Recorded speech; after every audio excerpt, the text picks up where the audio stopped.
Nagbibideo kay sila. Ang araw ngayon, April 10, Wednesday, 2022. Ayan, mga nagbibideo kay sila. Enjoy dito sa may cafe. Bro, may mga nag-comment sa Facebook natin na daw, parang nangati daw sila dun sa swimming pool nila. Okay ba ang tubig natin sa swimming pool ngayon? Ayos naman po ang tubig natin, sir. Oo. Tinest nyo dun sa dun sa test kit natin? Opo. Ayos naman? Ayos naman po. Ayun, okay. Sige, check natin yung mga tubig. Punta lang ako sa mga swimming pool. Lahat. Ayun, nabigay si Sir. Ayun, Sige, iwan muna natin sila. I-check natin yung swimming pool doon sa baba. Kasi nga may nag-comment sa Facebook pa. Nilagay yung comment na madumi daw yung pool at saka nangati daw sila. Syempre hindi naman tayo papayag na kung meron man mga infractions, meron man mga kakulangan sa ating mga ginagawa dito, aayusin natin yan. Hindi naman tayo magkikibit balikat sa mga reklamo. Ayan. So ang dami naman nag-swimming ngayon kasi ngayon ay holiday. Kahapon ay araw ng kagitingan. Ngayon naman ay Eid. Kaya talaga ang dami ng mga tao nagsiswimming. Ayan naglalaro ng volleyball. Ito sila sir, mukhang nag-swimming na. Basang-basa sa tubig ng swimming pool. Sir? Kasi may nagreklamo na daw. Nangati daw sila doon sa swimming pool. Ano masasabi niyo? Kumusta yung tubig? Ha? Malinis naman. Malinis po ba yung swimming pool? Hindi naman ba masyado matapang yung chlorine? Hindi naman. Oo nga Thank you po Thank you po. Kasi nasa tamang levels naman. May mga pang-test po kami dito na binigay sa amin nung swimming pool contractor namin. And ayos naman yung mga levels. Kamustahin natin sila. Kumusta po mga sir, mga ma'am? Ano ba, okay ba yung quality ng tubig natin? Maganda po, maganda. Hindi naman po matapang masyado? Hindi naman. Kasi may baby sila May baby kasi, syempre, sensitibo sa mga kung ano mang gamot ang nasa swimming pool kagaya ng chlorine. Hindi naman po ba nangangati si baby sa swimming pool? Meron kasi nagreklamo. Hindi naman po. Oo nga. Kanina galing na siya dito Galing na dito? Kanina pang umaga? Hapon na ngayon. So okay naman guys, so far. Kasi alam nyo may mga pagkakataon lang talaga na medyo may mga taong sensitive. Thank you po.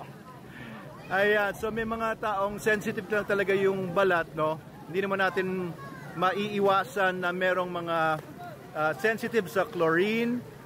Tingnan nyo rin po kung kayo po ay sensitive sa chlorine, syempre mahirap po talaga kung mag-swimming kayo sa mga swimming pool na may chlorine. Ayan, kamusta po? Kamusta po ma'am? Okay po ba? Nag-swimming na kayo? Tuyo pa yung buhok nyo Hindi pa kayo nag-swimming. Kamusta po ang tubig natin? Malinis po ba yung tubig? Hindi naman po matapang po yung chlorine? Sakto lang. Ayos, oo. Okay lang ba yung tubig natin, ma'am? Ayos. Oo. Siyempre, pagka ganitong karaming tao, talagang hindi maiwasan. May mga konting lumulutang na mga dahon dahil sa mga dahon natin sa mga halaman. Pero inaagapan naman po natin yan. Ayan. Thank you po. Enjoy lang po kayo dyan. Ito si Adam, lagi nag-swimming dito. Nangangati ka ba minsan kapag nag-swimming ka dito? Hindi naman, pero dapat mangati ka. Kita mo, dungis-dungis mo. Ba't ganyan yung damit mo, tsaka mukha mo? So dito sa big pool natin, okay naman na tubig. Tinest naman natin yan. Nilagyan din natin ng mga graba para yung mga lupa hindi punta ng punta doon. Kasi may mga tumatapak dito. Dati lupa itong nasa ilalim dito. Tapos diretso sila sa swimming pool. Ganon din dito sa kiddie pool natin. Nilagyan natin ng mga graba. Pero may mga siwang pa rin dito na kailangan natin sementohin. Hello! Okay ba tubig? Masarap ba mag-swimming? Ayun. Hindi naman masakit sa balat yung tubig. Okay, very good. Ayan, may mga footbaths na tayo dito. Niiwan po dito yung tsinelas. Eto po, so may cover na po dito sa kiddie pool natin. Lalagyan din natin ng cover dun sa big pool na ganito lang din, parang lambat. Parang shade net. Ayan, tingnan natin dito. Dito rin sa paligid, Sinementohan na rin natin yung mga siwang ng mga bato. Kaya nabawasan na yung mga putik na nakakapasok. Hello po! Kumusta po yung tubig? Okay naman po ba? Okay na po. Hindi naman po madumi. Hindi naman. Kasi ano lang yan eh. Marble chips lang siya kaya parang cloudy yung dating niya. Maganda po yung tubig. Masarap, iniinom niyo po ba? Hindi naman. Ah. Oo, mga baby niyo po yan. Maganda yung ito yung laba. Oo, ayan, marble chips po kasi ito. Hindi to ka guys, iba. Swimming ng batang maliit. Pwedeng swimmingan ng bata na maliit. Oh, yan yung mababaw na portion na yan, eh, no? Maganda yung ganito po yung taas. Opo, ayan. Pero syempre, kailangan pa rin natin bantayan lagi yung mga malilit na mga bata. Kaya enjoy po kayo. Oo, mga tiga, saan po kayo? Kainta po. Kainta. Saan po sa Kainta? Brookside ako lumaki. Ano po kami sa Citres? Cypress, malapit lang. Sa junction yun, eh, no?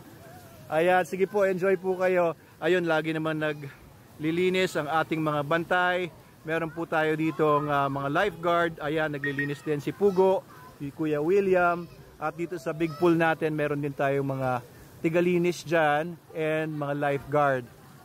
Ayan, so eto, tingnan din natin yung mga iba kung anong feedback nila tungkol dun sa tubig. Hello po, pwede ko kayong tanungin, okay po ba yung tubig natin? Hindi naman po ba masyadong matapang yung chlorine or may mga, hindi naman nagre-react yung balat ninyo? Or wala naman, yan. Oo. Pati baby. Oo nga, kasi mga baby sensitibo ito eh. Meron po kasing nag-comment sa Facebook na nangati daw sila pagkatapos dito. Oo. Pero hindi naman po, no, kasi tinetesting din po namin yung tubig and 3 beses po nililinis yung mga filter at saka tuwing umaga alas 2 hanggang alas 2:30 hanggang alas 8 nililinis po natin yung mga buong pool. Pero syempre may mga taong sensitive ang balat nga, kaya ayun, mahirap din naman talaga pagka sensitive ang balat mo tapos mag-swimming ka sa mga swimming pool na may mga chlorine. Ayun lang po, thank you po sa inyo. Anong pangalan ng pamilya nyo or family name nyo? Ano po? Saino din po, Saino din at saka Maurak. Dupa Maurak. Dupa Maura. Oo, Maurak. Murak? Dupa Maurak. Duka. Nabubulo yun ako. Oo. Muslim kasi. Mga Muslim po kayo. Ayos, okay. Ikaw ba ang may-ari dito, boss? Ay, parang ganun po. Oo, pero ako po hindi Muslim. Magpapatubo din. Gusto ko rin magbukang Muslim. Maganda man ang Muslim, the best. Islam in the world. Ayan po, opo. So, maraming salamat po sa pagpunta po ninyo dito. Ano. Kasi Twitter namin. Oo nga po. Ayos. Kaya may celebration po kayo dito. Pero inubusan nyo na ako ng pagkain. Hindi nyo ako tinira, no? No. Meron pa. Hindi po, joke lang po. Thank you po. Ingat po kayo, enjoy po kayo. Oo, sige, mag-swimming ka na. Kunin mo na yung swimsuit. Ano ba susuotin mo? Sige, go! Dito sa papanik ng ating overlooking, ayan, meron naglalakad ng kanilang Shih Tzu. Hello po, Shih Tzu yan, ano? Si Sir Zairi po ba yan? Ayan, kayo po yung wife ni Sir. Oo, kanina nakilala ko yung husband ninyo. Siya ay Singaporean na nag-work sa subway project sa Metro Manila. Ayan. So, tiga dito po kayo, ma'am? Cardona po kami. Cardona. Father ninyo, kamusta po kayo? Hindi ko po ba kayong include dito sa vlog ko? Ano po masasabi nyo ngayon? Alam ko, familiar kayo sa mga international siguro ng mga lugar, mga resorts. Pagpasensyo na po, bago lang po itong resort natin at medyo humble pa lang tayo at hindi po tayo. Ayun yung aso nyo. Kamusta naman po yung experience nyo dito ngayon? Okay naman po, masaya. Masaya? At least mayroong malapit na resort sa Cardona. Oo, nag-enjoy naman kayo. Ayan, si Mr. Zairi po, no? Zaini. Hi, Mr. Zaini. It's okay if I include you in my vlog? Yeah, sure. Yeah, so Mr. Zaini is my new best friend. He's from Singapore. Yeah, and he's an engineer. Yes. And doing the subway project in Metro Manila. Yes. So, can you tell us a bit about the subway project? Are you going to bring it here to Binangonan from Metro Manila so we can go there to and fro? For me to decide. It's up to the government. Yeah, so he's been married for 5 years to ma'am, what's her name? Sherilyn. Yeah, so how is it being married to a Filipina? It's good. Yeah, everything is being taken